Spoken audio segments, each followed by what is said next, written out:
Quería comentar dos cositas. Ya estamos en la etapa final de la materia. A fin de mes hay que cerrar, tengo que cerrar las notas. Lo que no me han dicho ahora, como el nuevo reglamento dice que después de finalizadas las clases, eh, entran en etapa de recuperación, o sea, entran en etapa de recuperación y como las clases las tenemos prácticamente hasta fin de mes, ahí tengo que consultar si es que la no va a haber regularidad, si es que la aprobación o no de la materia hay que entregarla antes de las vacaciones o se puede entregar después de las vacaciones como alguna vez se hacía, digamos.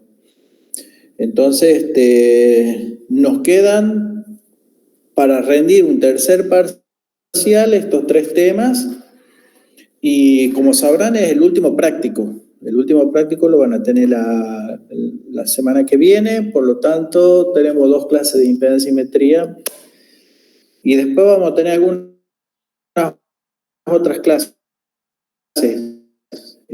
teórica. Después la última es, bueno, la última que está acá puesta. Después del 17, vamos a tener no puede ser el 17 de junio, el 17 de junio es lunes, el 18, acá me he equivocado. 18 de junio. Después de la clase de estimulación eléctrica del 18, tenemos un parcial, el último parcial. Ahí está, guardar el cambio. Y nos quedaría. El parcial sería Claro, y acá tengo que ver yo si va a haber recuperación, porque quedan para dar algunos temas que podría, tenemos 13, el 18, el 20, Chicos, claro, tenemos un feriado acá. No, pues trabajo práctico. Ah, no, perdón. Claro. Las clases son así. El lunes 10, el lunes 11, el martes 11 y jueves 13 tenemos dos clases de impedancia y simetría y el trabajo práctico va a ser el viernes 14. El martes 18 hay una clase que es de estimulación. No hay clases el 20, 21 porque es feriado puente, me parece. Y el martes 25 tendríamos el tercer parcial. La nota final yo la debería estar dando el martes 2 de julio. Y de ahí saldrán algunos que ya se desocupan y otro grupo que probablemente no sé, quisiera que todos se desocupen para esa época. Y en ese caso, voy a parar los trabajos para que los entreguen después de las vacaciones, ¿sí? Los que tengan que recuperar, los que no lleguen con la nota para la promoción directamente, van a preparar unos trabajos, dependiendo de las condiciones de cada uno, para ser entregado después de las vacaciones, ¿sí? Ese sería el caso en que me digan hay que entregar se puede entregar la condición final después de la vacación, ¿sí? En ese caso vamos a poder hacer. Y en el caso que no me dejen hacer eso, voy a tener que tomar una recuperación el 4 de julio. Y bueno, y ahí debe de pasar la condición final. Así que bueno, veremos cómo sale la cosa. ¿Alguna pregunta, chicos, con respecto al cursado? ¿Alguna duda que tengan? ¿Alguna condición en particular de cada uno antes de comenzar la clase? Sí. Profe, ¿cuánto tendría que promediar la nota para la promoción directa? Las notas de los parciales es una, digamos, tiene su valor, pero también están las asistencias que va también dentro de la nota, los trabajos prácticos, las asistencias a los trabajos prácticos va también como ponderación en la nota, entonces todo suma. Y yo te diría que todo suma por igual. No es tan importante la nota del trabajo práctico, de la nota de los parciales. Bueno, en realidad es importante porque suma, pero no he decidido el límite, porque generalmente lo que hago es una especie de campana de Gauss, ¿sí? O sea, a partir del máximo tomo una desviación estándar y los que están por debajo de esa desviación estándar no están en condiciones y los que están por arriba están en condiciones de aprobar. Pero depende, si tienen un compañero que tiene 10 todas las asistencias perfectas y bueno, ahí dirían que van cagados, porque se toma ahí bueno, no es el máximo, es un promedio del máximo, una cosa así. No les puedo decir el corte ahora, ¿sí? Le podría decir con las condiciones que están ahora en este momento. Si quieren les preparo yo para la semana que viene, en las condiciones que están con el segundo parcial corregido, cuál sería la línea de corte y qué notas deberían tener en el tercer parcial como para que ustedes vayan sabiendo. Eso sí les puedo pasar para la semana que viene, ¿sí? Con la nota ya del segundo parcial. ¿Les parece? Sí, profe, gracias. Bien, ¿alguna otra duda, chicos? Trabajos prácticos, yo creo que no hay trabajos prácticos desaprobados, trabajos prácticos no realizados. Bueno, eso tienen puntaje negativo, pero creo que no hay trabajos prácticos desaprobados. Y si hay desaprobados, se pueden recuperar para no tener puntaje negativo. Pero creo que no hay ninguno tiene práctico desaprobado. Gerardo es muy bueno. Yo cuando era jefe de trabajo práctico, sí desaprobaba trabajos prácticos. Y tenían que hacer proyectos finales y todo eso. Era más, era, era más maldito.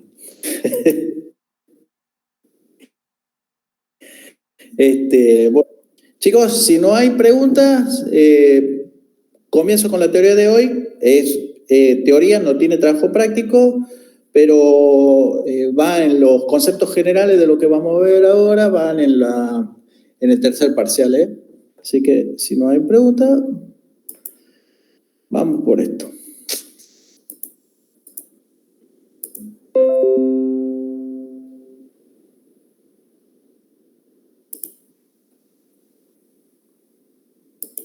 Muy bien, a ver.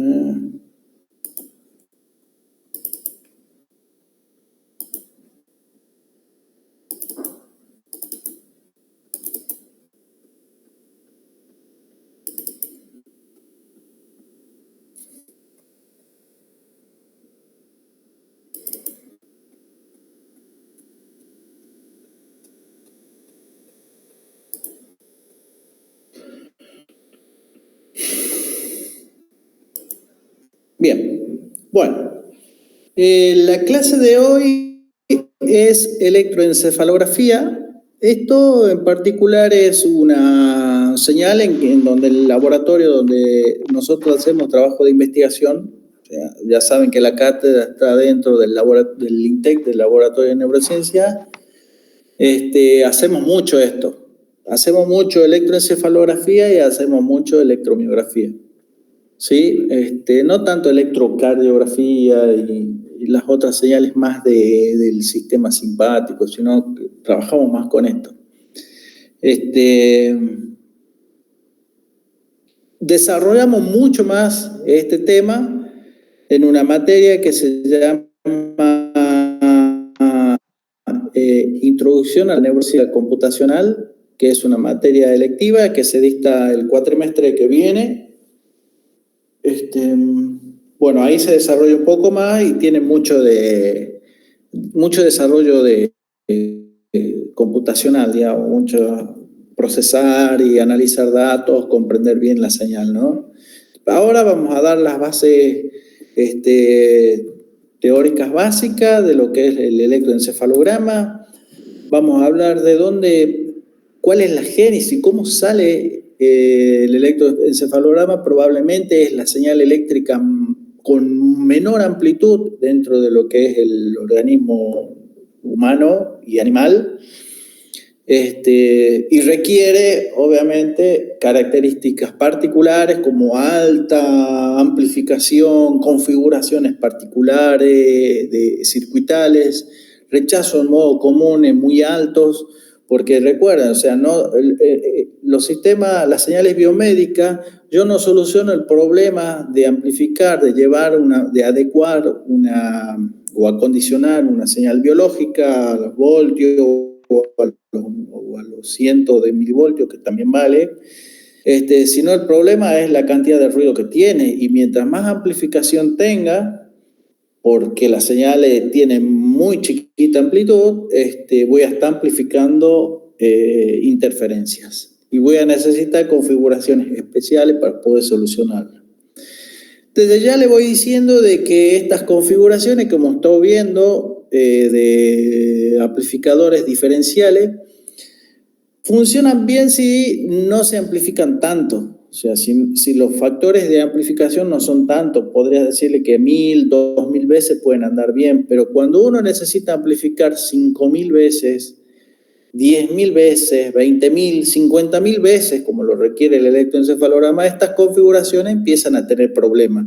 Pero ¿cuál es el problema principal? No es el hecho de que no le podamos dar amplificación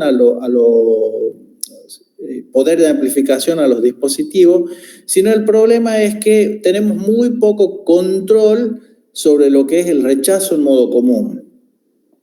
El ADI 620 prácticamente tenemos ningún control para poder modificarle el rechazo en modo común. ¿Está bien? Porque no podemos tocarle nada de afuera para poder mejorarlo.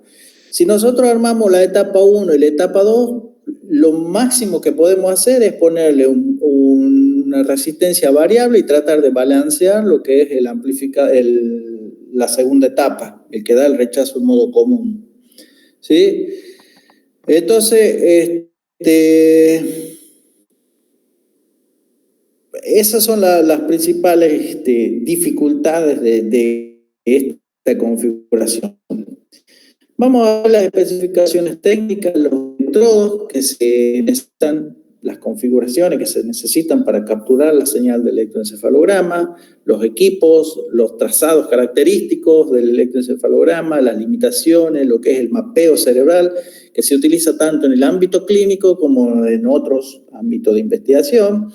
Definición, imágenes, mapeo usando FFT. Una cosa es ver la serie de tiempo, es ver cómo es la forma del electroencefalograma, y la otra es ver qué contenido espectral, qué contenido en frecuencia tiene ese electroencefalograma. El análisis en frecuencia es lo más común, es lo que más se realiza en lo que es los análisis del mapeo cerebral. O sea, no tan solo ver.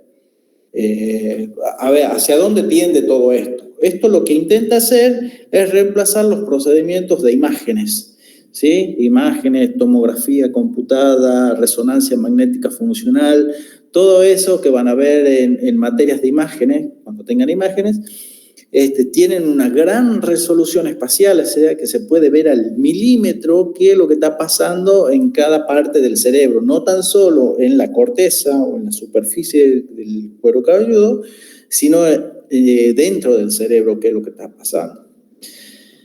La ventaja que tiene el electroencefalograma es que tiene muy buena resolución temporal.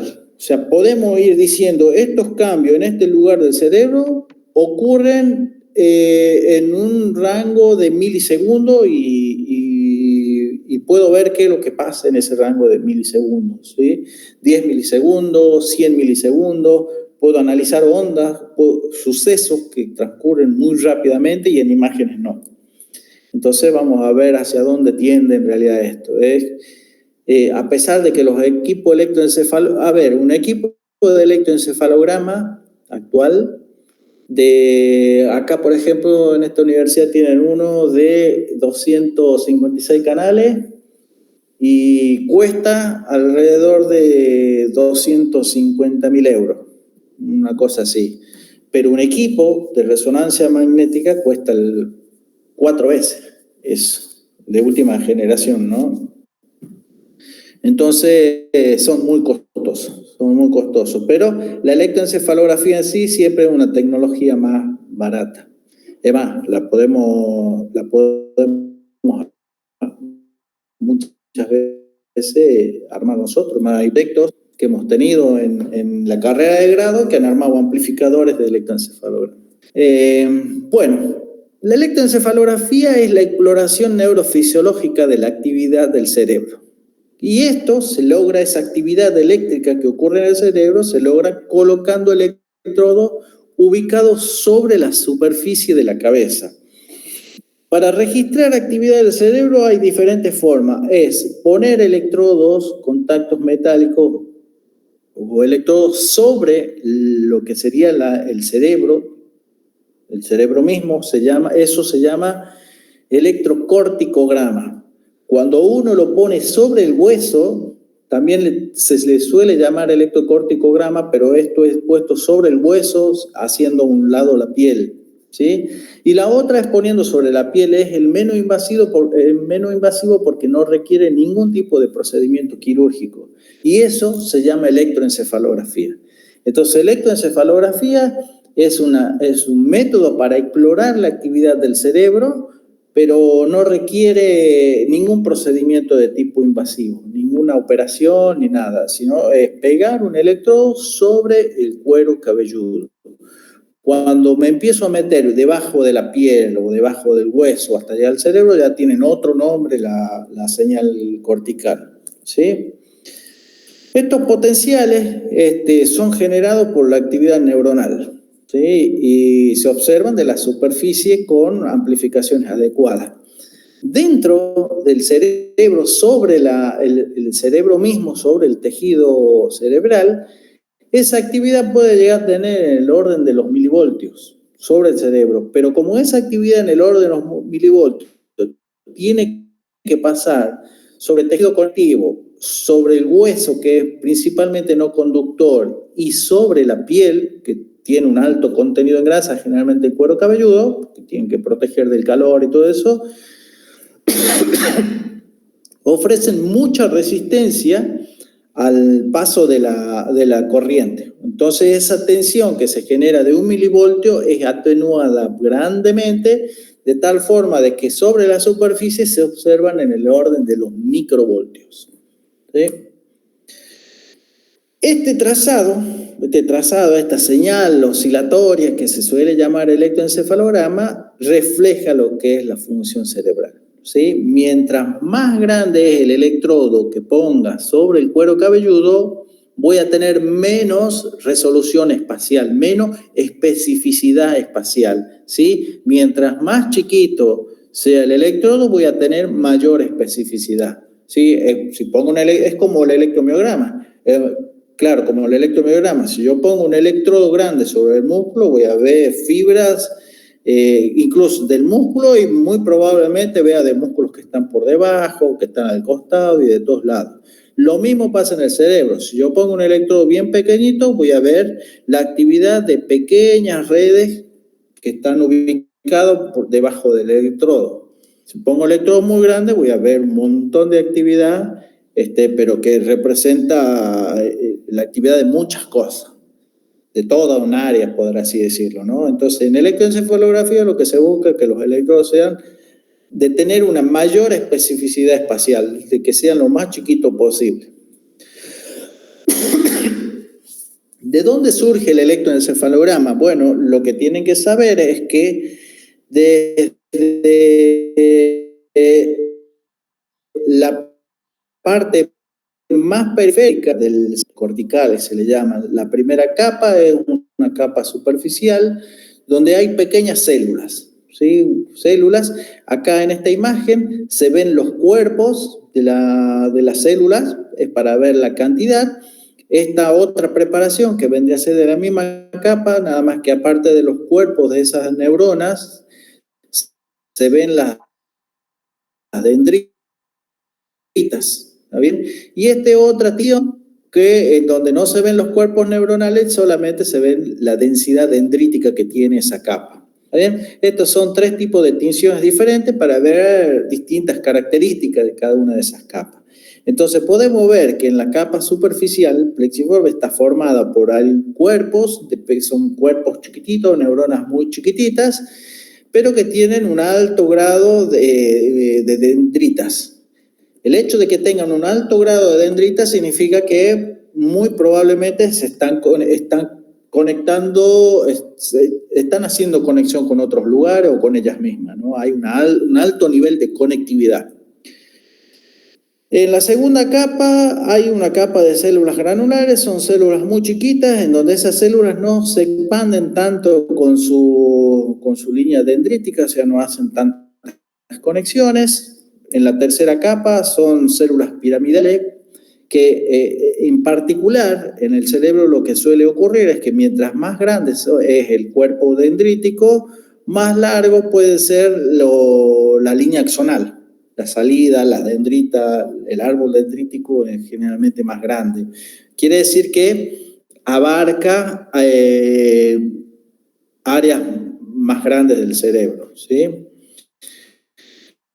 Acá tenemos capas de células granulares, capas de células piramidales, todo esto es fisiología de cómo está formado, y capa profunda poliforme. Bueno, el electroencefalograma mayormente se genera en esta capa, ¿sí? Porque las capas de células piramidales tienen la capacidad de tener una gran organización en cuanto a la estructura dendrítica, se conectan entre ellas mismas y se conectan con muchas otras capas. Entonces es el lugar donde tiene mayor entrada dendrítica, ¿sí? O sea, es la que más información recibe de la parte periférica. Bien, y después hay otras estructuras, sustancia blanca, donde hay muchas árboles dendríticos y pocos cuerpos neuronales, casi nada, ¿sí? Una particularidad de este tipo de células que están en el cerebro es que no tienen axones mielínicos, ¿está bien? Porque la transmisión de la información, de los potenciales de acción que se generan en estas neuronas es cortita, digamos, la transmisión de ese potencial de acción es corta. Entonces no necesita de la línea axonal. La línea axonal es el axón, el potencial nervioso se propaga grandes distancias, hablamos de metros, ¿sí? Puede ser de metro, 80 centímetros, 60 centímetros. Imagínense que nosotros tenemos por toda nuestra columna vertebral, se comunican vía axones hacia el cerebro y tienen que viajar, esos potenciales de acción tienen que viajar largos trechos, digamos, ¿no? En el cerebro se comunica todo más cortito, la transmisión de un lado del cerebro hacia el otro se hace a través de estructuras internas. Acá estamos hablando únicamente de la corteza, ¿sí? De la corteza cerebral. El cerebro es un volumen, dentro de ese volumen hay otras estructuras adentro, que bueno, no vamos a hablar en detalle sobre eso, pero en la corteza, que es la que principalmente genera el electroencefalograma, está formado por esto. Si nosotros pudiéramos poner un electrodo dentro, pinchar un cuerpo axonal, veríamos una actividad de este tipo, que son espigas, ¿sí? O sea, la actividad eléctrica propia de la... Y estas espigas se generan por la cantidad de información que va recibiendo. Estos reciben información y responden. Responden a través de una espiga, responden a través de un silencio, a través de trenes, etcétera, etcétera. Si nosotros en vez de colocar este registro intracelular donde vemos las espigas, ponemos un electrodo alrededor, o sea, en forma extracelular alrededor de esos cuerpos neuronales, vemos lo que se llama potenciales de campo local profundo. ¿Está bien? Están relacionados con esto porque vienen a ser como una especie de sumatoria propagado dentro de una conducción por volumen y se ven de esta forma, ¿sí? Los componentes de alta frecuencia están relacionados a que hay muchas espigas, ¿sí? Y después, en la superficie, o sea, en la capa más superficial de la corteza cerebral, se registran estos LFP de superficie. Estos son los potenciales de campo local de superficie, que son lo más comúnmente registrados. Si a una persona le sacan el cuero cabelludo, le cortan un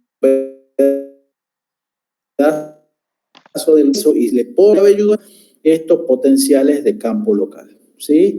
Tienen componentes de alta frecuencia y estos componentes de alta frecuencia están relacionados con esto. Fíjense que no hay mucha diferencia entre el potencial de campo local en la superficie y el potencial de campo local en la profundidad, ¿sí?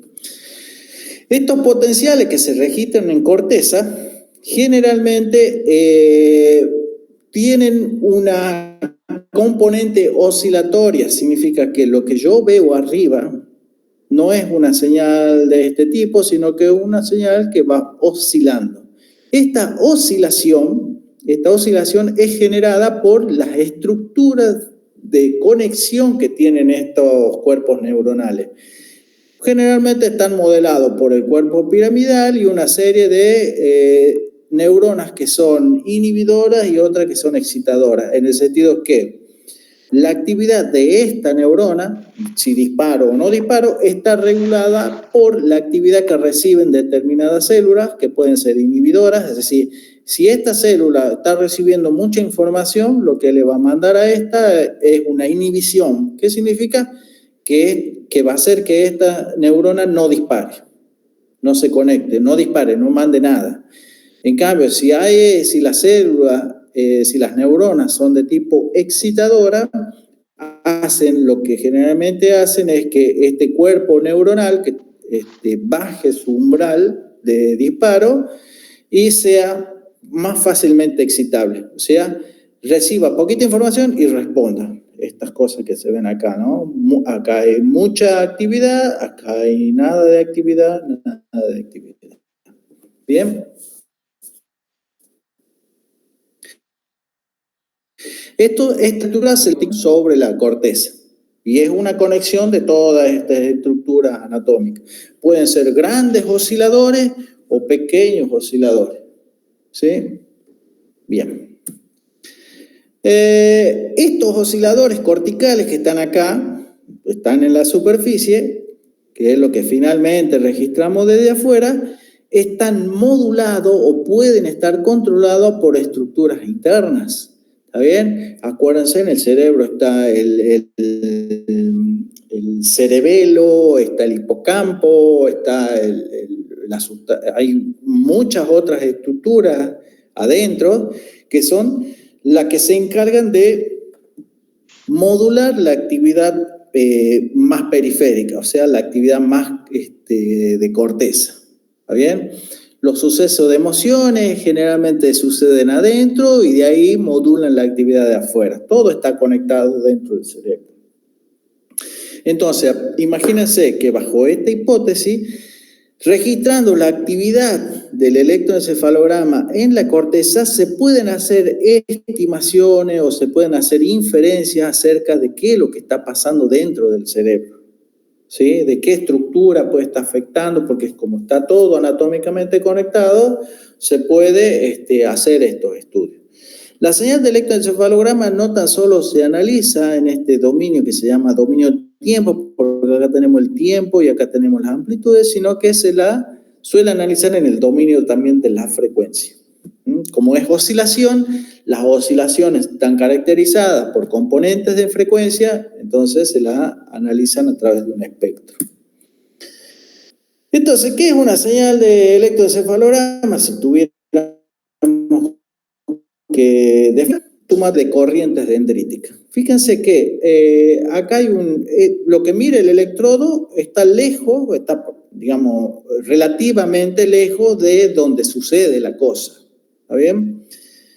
Lo que está pasando acá es que estas neuronas que están acá principalmente lo de la capa 4, hacen contacto con un montón de otras estructuras. Todas esas estructuras recolectan información y mandan una corriente que hace que depolarice o no este cuerpo neuronal. Si supera un determinado umbral de depolarización, manda su potencial de acción por este axón. Y acá es donde dice, se hace un procesamiento cortical y manda la correspondiente respuesta a los sistemas periféricos, sea músculo, sea reflejo, bueno, y un montón de otras cosas, ¿no? No es lo que no vendría a ser la respuesta periférica. Más gráficamente podríamos describirlo así. Acá tenemos las dendritas, tenemos un cuerpo neuronal y su axón. El axón es cómo responde, qué es lo que contesto. Acá pasa algo. ¿Está bien? Acá hay otras dendritas, se conectan varias, hay un procesamiento neuronal. Ese procesamiento neuronal implica que hay un montón de corrientes dendríticas que van hacia el cuerpo neuronal. A medida que van entrando, este flujo de corriente dendrítica es lo que hace que finalmente esta neurona responda con un potencial de acción que manda acá.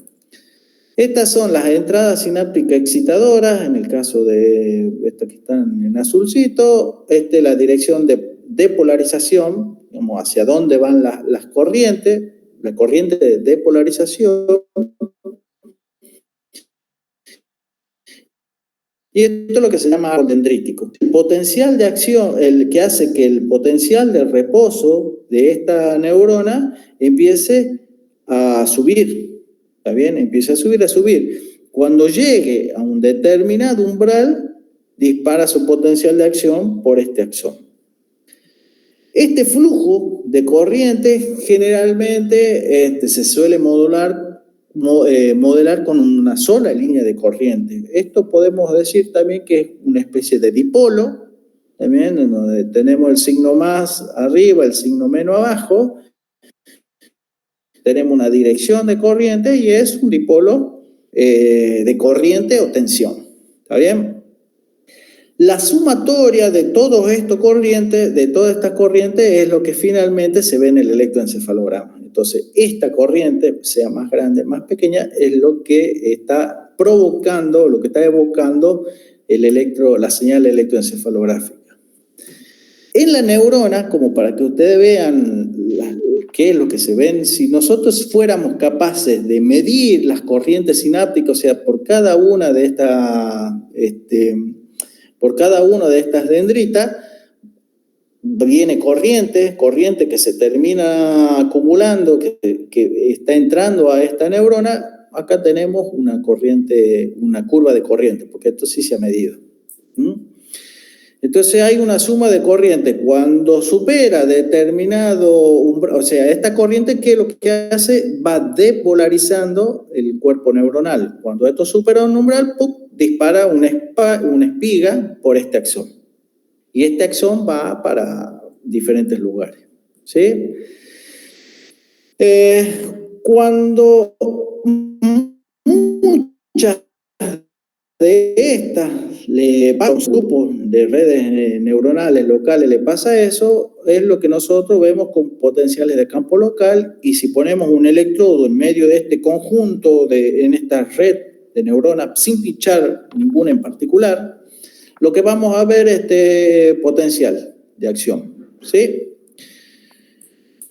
Si a esto lo vemos ahora en gran escala, ¿qué significa verlo en gran escala? Que no ponemos un electrodo a nivel local, sino que lo ponemos afuera, ¿sí? Como en el caso de la electroencefalografía. Lo que vemos es una señal electroencefalográfica, una forma de onda en lo que vendría a ser la superficie. ¿Está bien? Y esto es lo que finalmente acá se ven muchas. ¿Por qué? Porque hay muchos electrodos. Cada una de estas señales es por cada uno de electrodos que se ponen en el cuero cabelludo, ¿sí?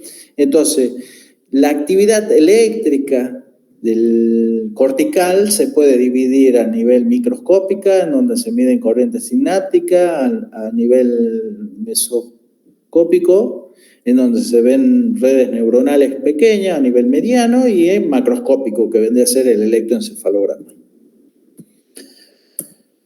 Bien, entonces, eso es un poquito de cómo se genera el electroencefalograma, ¿no? De dónde viene la señal de electroencefalográfica. Bueno, un poquito de historia de lo que es la electroencefalografía. Uno de los principales problemas era cómo mostrar un potencial tan bajito en el tejido biológico. Son potenciales que están en el orden de los microvoltios, y ese era uno de los principales problemas, tratar de visualizar ese potencial. Sin embargo, muchos años antes, o sea, Hamburger, que es el psiquiatra alemán que ha tenido, que se le atribuye el descubrimiento de esta señal, digamos, se le ha atribuido como un evento. Esto vendría a ser, esto que pongo en verde es como un cuento que le han hecho a este psiquiatra, que ha encontrado una persona que era alguien cercano y que en un accidente se le había volado, digamos, lo que es lo que todo el hueso, digamos, y había quedado accesible el cerebro, solamente cubierto por piel. Entonces él, a través de la electrónica de esa época, ha podido registrar las señales de electroencefalograma. Sin embargo, ¿por qué le digo que es un cuento? Porque Hamburger, sus principales investigaciones han sido durante la Primera Guerra Mundial, y durante la Primera Guerra Mundial los alemanes hacían muchísimos experimentos con todo tipo de personas. O sea, muchos descubrimientos de la medicina muy probablemente hayan surgido de esto, digamos, ¿no?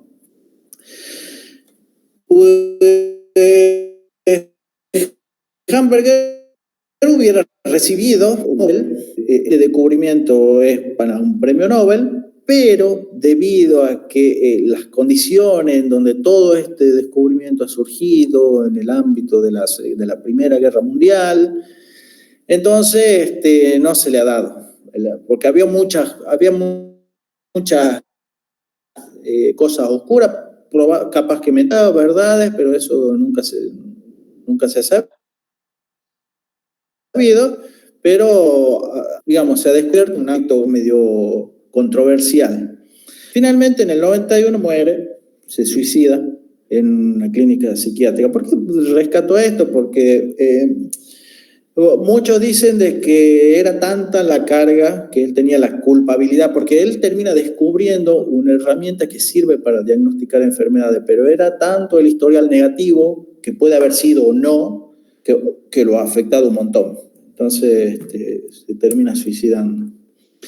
Pero el electroencefalograma, cuando él llega a registro, muchos años antes ya se había demostrado que podía existir. En 1870, también durante la guerra franco-prusiana, que es la guerra muy probablemente una de las causas por las que se comienza a gestar la Primera Guerra Mundial, estos militares observaban que cuando estimulaban el cerebro en personas recién fallecidas o en personas recién fallecidas, estimulaban alguna parte del cerebro, le ponían corriente y podían mover partes del cuerpo, ¿sí?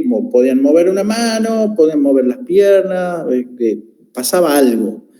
Entonces de ahí ellos, así como se ha descubierto el electromiograma, dicen, bueno, si nosotros estimulamos con corriente el cerebro, eso quiere decir de que cuando las personas caminan o realizan movimiento, el cerebro está generando electricidad. Entonces de ahí empieza a surgir esa necesidad de poder registrar lo que está pasando en el cerebro.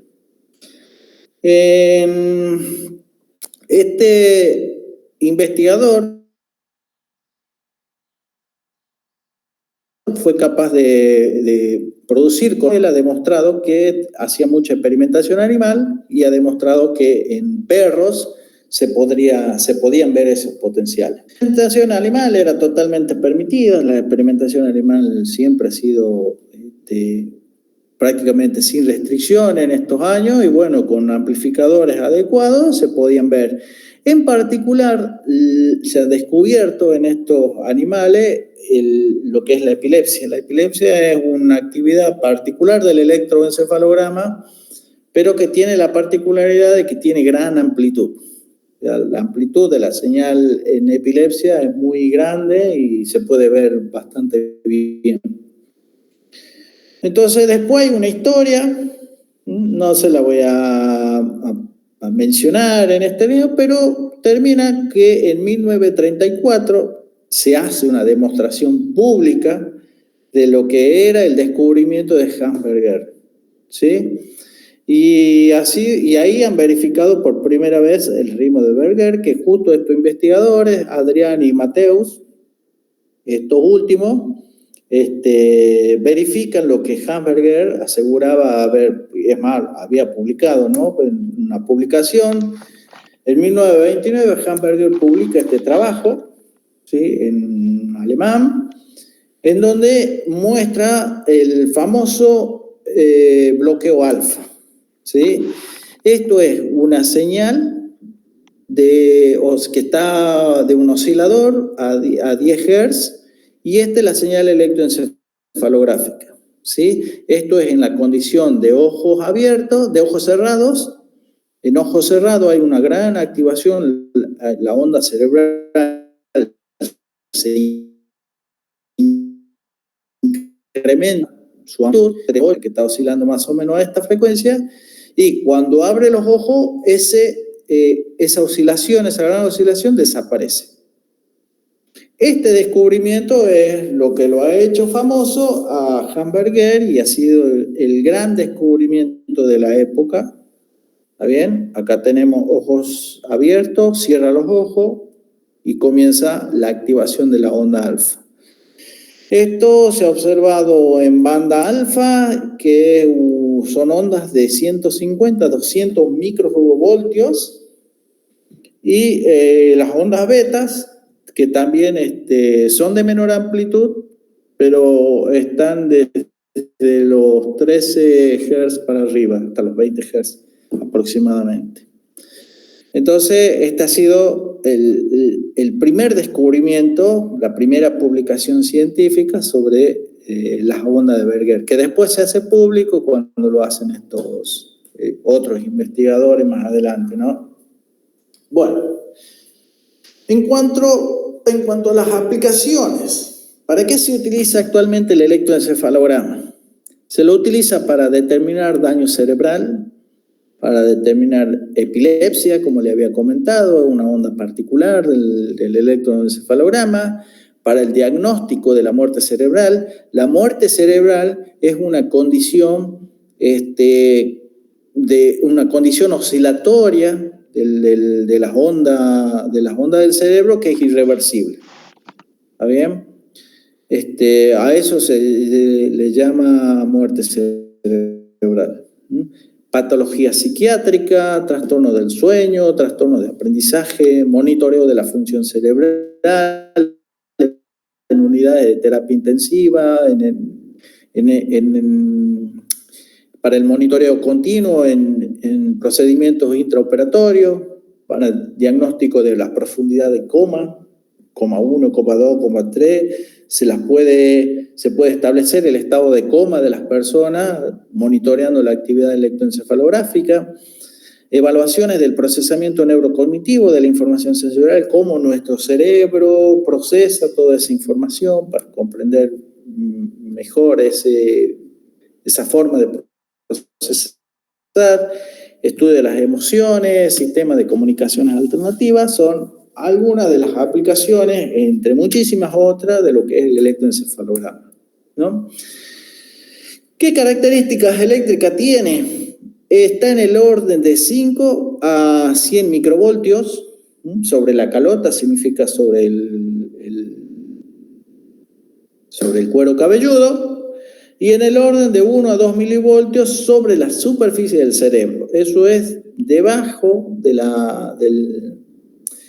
Hay diferentes capas en el cerebro. Está el tejido cortical propiamente del cerebro, que comienza con la capa 1. Por arriba de eso hay un tejido conectivo fino que tiene cierta impedancia, después está el hueso, después está el cuero cabelludo, ¿está bien? Hay como 3 etapas ahí que hay que tener en cuenta antes de llegar a lo que es la superficie. El ancho de banda en el cuero cabelludo es de 0 a 1 a 100 Hz. ¿Está bien? ¿Por qué tiene ese ancho de banda tan bajito? Si en realidad lo están originando potenciales de acción, y los potenciales de acción tienen un gran ancho de banda. Y bueno, porque todo lo que es el hueso, la piel, el tejido conectivo que cubre el cerebro, actúan como filtros pasabajos. ¿Está bien? Dejan pasar a baja frecuencia y filtran esas componentes de alta frecuencia en la señal. Es por eso que se lo suele analizar hasta los 100 Hz. Para el amplificador, para adecuar un amplificador a estas señales, se suele utilizar ganancia típica que van entre 10.000 a 50.000 veces, o sea, estamos hablando de 80 dB a 94 dB, donde el preamplificador gana 10 veces, eso siempre no gana mucho para no saturar las etapas subsiguientes. La frecuencia de corte inferior se lo suele utilizar de 5 Hz para arriba, de 1,6 Hz, 0,5, 0,16 y 0,05. ¿Está bien? ¿De qué depende la selección de corte inferior? Bueno, en el electroencefalograma, cuando hay unas componentes de baja frecuencia que se suelen meter, y esa componente, bueno, una es el movimiento mismo de la persona. Si tenemos el electrodo puesto y nos movemos, vamos a producir artefactos de baja frecuencia. ¿A qué frecuencia? Y a la frecuencia con que mueva la cabeza. Y el parpadeo de los ojos. Cuando nosotros hacemos un parpadeo, se activan una serie de músculos que están alrededor del ojo, que hacen el movimiento de parpadeo, y esa actividad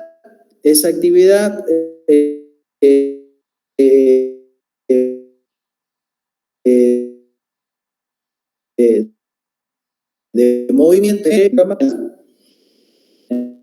la parte de la frente vendría a ser, ¿sí? Y se meten principalmente ahí esos artefactos. Esos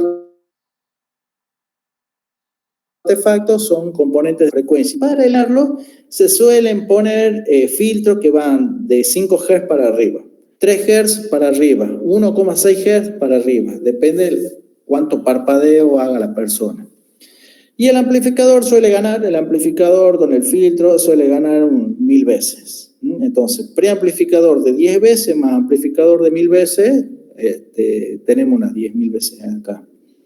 La impedancia de entrada mayor a 10 mega y un alto rechazo en modo común.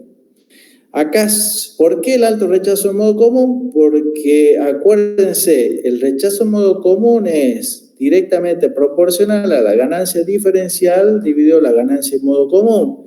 Si la ganancia diferencial crece, entonces obviamente va a crecer el rechazo en modo común. ¿Está bien? Lo que se suele utilizar es un rechazo en modo común de mayor a los 100 dB, 120 decibeles típicos. Bien, acá tenemos ubicado en este diagramita lo que es la señal de electroencefalograma. ¿De qué depende de que sea más grande, más chiquita? Bueno, principalmente depende de la componente oscilatoria que tenga el electroencefalograma. Mientras más frecuencia tenga la señal, mientras más rápidas sean las oscilaciones, más bajitas son las amplitudes del electroencefalograma. Las oscilaciones más grandes que se encuentran en el electroencefalograma son las de 10 Hz, que son las ondas, y son las oscilaciones más grandes en amplitud. Ya vamos a ver más adelante eso. ¿Cómo se registra esta actividad? No es poner un electrodo en cualquier lugar del cerebro, sino que hay una norma para ubicar estos electrodos y se llama el sistema 1020. ¿Está bien? Y eso propuesto por Jasper en 1958. Y este sistema 1020 ha sido diseñado para que los electrodos queden ubicados en lugares estratégicos del cerebro. ¿Está bien? En lugares estratégicos, ya saben que el cerebro hay diferentes áreas, la estructura, a nivel cortical, acá sobre la corteza, hay diferentes áreas que se dedican a un tipo de procesamiento particular. Por ejemplo, el lóbulo frontal se dedica a todo lo que es el procesamiento de conciencia, toma de conciencia de los estímulos, percepciones conscientes, todo lo que sea consciente. El área motora, que es un área que está ubicada acá, esta es la frente de la persona y esta es la parte occipital, la parte de atrás, ¿no? El área motora se dedica a lo que es la información, todo lo que son neuronas que mandan información a los grupos periféricos, lo que hace que nosotros nos movamos. El área sensorial recibe mucha información de los sensores de propioceptivos, los sensores, todo lo que sensamos calor, los sensores de temperatura, los mecanorreceptores del tacto, del gusto, del oído. Bueno, toda esa información viene al área sensorial, ¿sí? Después un área de visión que está en el lóbulo occipital, en la parte de atrás, es todo lo que es información de visión y así. Hay diferentes áreas, esto está muy simplificado, pero hay diferentes áreas preestablecidas ya en la corteza. El sistema 1020 lo que hace ubicar en ciertos lugares del cerebro la posición de estos electrodos. Esto lo que hace es facilitar la comprensión e interpretación del electroencefalograma en diferentes personas y en diferentes sesiones del registro. Bien. Bueno, hay que tener una fotito. El sistema 1020 es este es el clásico, donde se ponían 20 electrodos, ¿está bien? Los electrodos de referencia, que son A1 y A2, se suelen poner en los lóbulos de la oreja, y acá están F, indicando que son frontales. Estos son prefrontales, frontales, estos son centrales. Estos son temporales, indicando que son a los costados, temporal también para abajo, parietal y occipital, ¿sí? Estas son las diferentes regiones. A partir de este sistema se han extendido a 64 electrodos, que es esto, es simplemente en medio de estos lugares es ponerle más electrodos. Y en base a que es de 64 electrodos, se han hecho extensiones de 128 canales, 160 canales y de 256 canales. ¿Sí? Actualmente, yo el que he visto, el que usamos acá, es un electroencefalógrafo de 256 canales. Bueno, la forma en que es capturada esta información, diferentes formas de registrar esta actividad, puede ser de tipo monopolar, es decir, que la actividad debajo del electrodo la registramos en referencia a lo que es el lóbulo de la oreja. Este electrodo puede estar en el lóbulo de la oreja, puede estar en el centro del cerebro, en el centro de la cabeza, que es una posición particular que se llama CZ, puede estar puesto en la frente, puede estar puesto en la nariz. Hay diferentes formas de poner esta referencia. Pero lo que yo quiero que vean en esta configuración es que el amplificador es un amplificador, no miren esta tierra, en realidad. Esto está puesto con no es una tierra circuital, sino que es una referencia de todos los canales, eso es lo que quiere decir esto. Fíjense que está siendo adquirida de manera, eléctricamente es diferencial. ¿sí? Es un diferencial de la actividad de este electroactivo versus una actividad de referencia. El registro es monopolar, eléctricamente es capturado en forma diferencial, ¿sí? Imagínense que si nosotros esto lo ponemos a tierra del circuito, a tierra general del circuito, lo que estaríamos haciendo es, no tenemos rechazo en modo común. Y si no tenemos rechazo en modo común, y acá se va a meter un montón de ruido de 50 Hz y no voy a ver nada. Entonces tiene que tener rechazo en modo común, por lo tanto es en configuración eléctrica diferencial lo que vemos esta actividad monopolar. Pero la actividad, como en el lóbulo de la oreja hay nada de actividad cortical, ¿sí? Lo que vemos, por acá entra nada de actividad cortical y por acá entra lo que estamos viendo, lo que está debajo del electrodo, entonces el registro se dice que es monopolar. Acá vemos la actividad monopolar de esta zona. Bien. Ahora, en forma bipolar, lo que hacemos ahora, esta referencia que estaba puesto antes como un nodo común, ahora es puesta en otro lugar y la señal es registrada de manera directamente diferencial. Es la diferencia entre lo que está debajo de este electrodo y lo que está debajo de este otro. Bien. Ambos canales referidos a una tensión de referencia que en principio no habría actividad electroencefalográfica. Y después la forma laplaciana, que es un electrodo central, donde es adquirido, donde entra por la pata positiva del amplificador, y los restantes electrodos están siendo sumados y promediados para después entrar como resta en el otro amplificador. Básicamente en la otra pata del amplificador. Este sistema, para que lo entiendan, ¿por qué se utiliza esto? Porque básicamente lo que está haciendo este sistema es a esta actividad del medio, que probablemente esté registrando actividad de esta zona, actividad de los alrededores, ¿sí?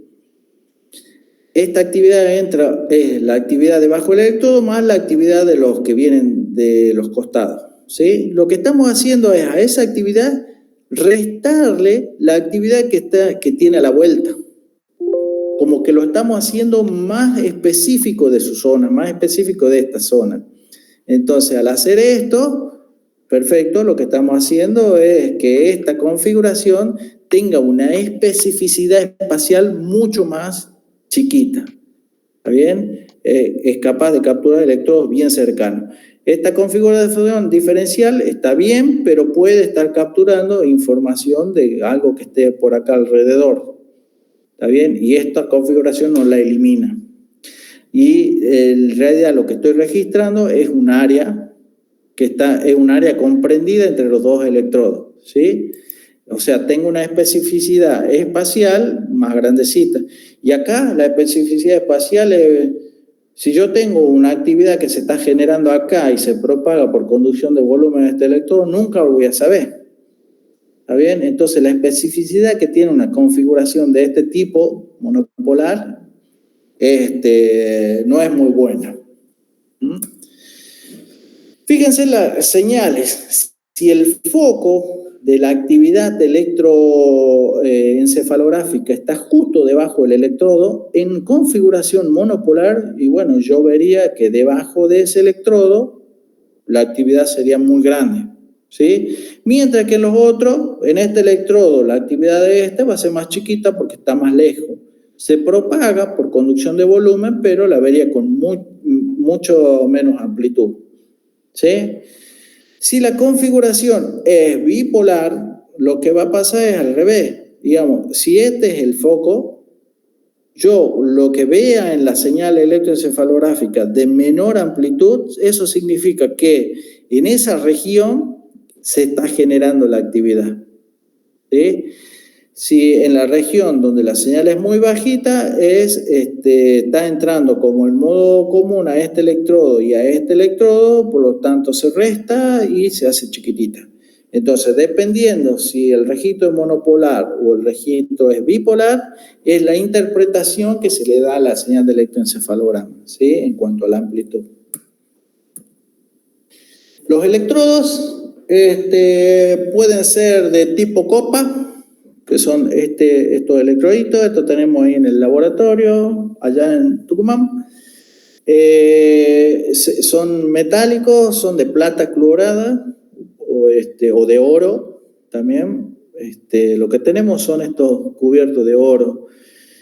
Abajo, para que se pegue al cuero cabelludo, lo que hay que hacer es, como esto tiene la forma de una cucharita, se pone dentro de esa cucharita un gel, no es un gel, es una arcilla conductora basada en bentonita, y esa arcilla conductora se hace con los dedos, se hace un lugar debajo del pelo, como si estuviéramos escarbando para ver el cuero cabelludo, y ponemos el electrodo. Este electrodo, por más que haya pelo, hace un contacto conductor entre el electrodo y el cuero cabelludo.